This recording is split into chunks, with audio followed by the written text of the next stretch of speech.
নমস্কার। আসন্ন অম্বুবাচীতে 22শে জুন থেকে 25শে জুন সাধারণত অম্বুবাচীতে যারা উপবাস করে থাকেন তারা বিবাহিত মহিলারা করে থাকেন।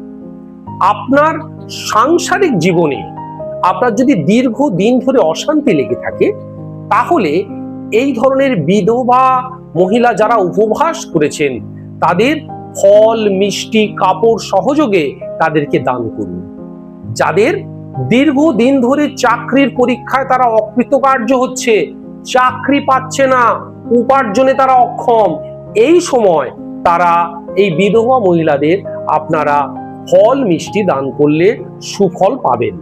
এছাড়া অবশ্যই যারা শিশু কন্যা, যারা নাবালিক শিশু কন্যা 14 বছরের নিচে যাদের বয়স, সেই ধরনের শিশু কন্যাকেও আপনারা ফল, মিষ্টি, সাজার সামগ্রী আপনারা যদি প্রদান করেন, তাহলে অবশ্যই আপনাদের জীবনে সুখ, স্বাচ্ছন্দ্য, শান্তি ফিরে আসবেই আসবে। নমস্কার। ওম নমঃ শিবায়।